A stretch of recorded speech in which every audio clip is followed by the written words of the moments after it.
শোনো, সোশ্যাল মিডিয়ায় কন্টেন্ট একটু সাবধানে বানিয়ে, বুঝেছো? আজকাল আবার কিছু কাকিমা আছে, বাপরে কলতলা ছেলে আবার ওয়াইটিতে চলে এসছে বড় বড় ভিডিও করে।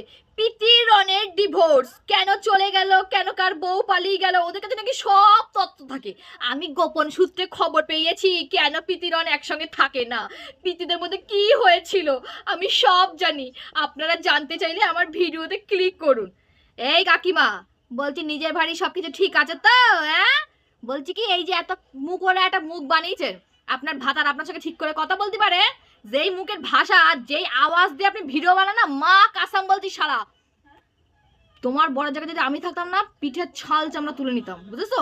এই লোকরা নিয়ে ভিডিও বানানো বন্ধ করো। যদি দম থাকে না বুকের পাটা, নিজের কন্টেন্ট নিজে বানাও। কি? হ্যাঁ, ডিভোর্স হচ্ছে হচ্ছে, বেশ হয়েছে। হাইকোর্টে 1 লাখের উপর ডিভোর্স হচ্ছে, আপনি এখন সবার ডিভোর্স ঠিক করতে যাবেন? অকাজ আছে সেগুলো করেন? ঠিক করবেন, লোকের বাড়ি কেন প্রবলেম হচ্ছে, কি হচ্ছে, সবকিছু ঠিক করবেন। আগে নিজেটা দেখুন, নিজের ছেলে মেয়ে দেখুন, রান্না বান্না করেন, স্বামী ঠিকভাবে খাবার দাবার পায়, আপনার সঙ্গে ঠিকভাবে গল্প গুজব করে, নিজের সংসারের ফ্রাস্ট্রেশন এসে এই ভিডিওতে দেন। কেন দেন?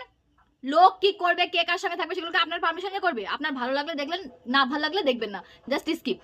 আপনি কে হন রায় দেওয়ার? কোথাকার কোন হরিদাস পাল? আর এই যে এত যে সমালোচনাগুলো করছে না, এর 1% যদি মানে বাপের জন্য যদি পড়াশোনা করতেন, আজকে ভালো জায়গায় একটা চাকরি বাকরি করতেন। বুঝতে পারছেন? নেতা মন্ত্রী হন, কাজে দেবে। সংসারে সমাজের উন্নতি করবেন, কে কার সঙ্গে থাকবে, কে কাকে কখন ছেড়ে যাবে, কার বউ নিয়ে পালিয়ে যাবে, সবকিছু কি আপনি দেখবেন? সারার মুখ খোরা মহিলা কোথাকার। সারা আমি ভাবি এই কয়েকটা কাকিমা ভাই বড় বড় থাম্বনেল দিয়ে প্রীতি রন কেন ডিভোর্স দিয়ে দিয়েছে, বেশ কয়েছে ডিভোর্স দিয়ে দিয়েছে।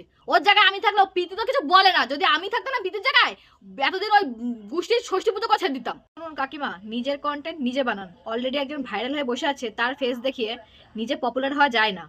কন্টেন্ট এমন বানান যেটা 10টা মানুষ দেখবে। সমালোচনা করে, পিএনপিসি করে, কাদা ছোড়াছুড়ি করে কেউ কখনো আজ অব্দি সোশ্যাল মিডিয়ায় টিকে থাকতে পারেনি, আপনিও পারবেন না।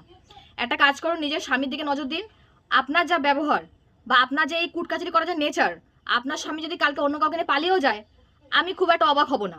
আপনার ছেলে মেয়ে যদি কালকে কোনো ভুল ডিসিশন নেয় আপনার জন্য, তার জন্য সম্পূর্ণ দায়টা আপনার থাকবে। এই যে অন্য কাউকে দেখিয়ে, তার ভিডিও দেখিয়ে, তার কন্টেন্ট নিয়ে এই যে নোংরামিগুলো করছে না, কে কেন করছেন?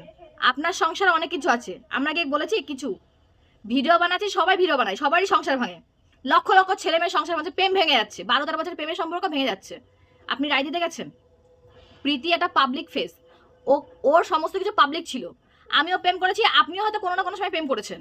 শুধু আমাদের মধ্যে পার্থক্যটা কি বলুন তো?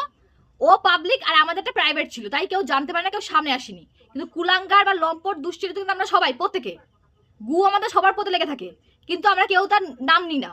বুঝতে পেরেছেন? সবাই অন্যের হাড়ির গল্প শোনার জন্য উঠে পড়ে লাগি। তো এই নোংরামিগুলো বন্ধ করুন, যারা করছে না খারাপ লাগছে, একটা মেয়ে একা একা সার্ভাইভ করছে। আরো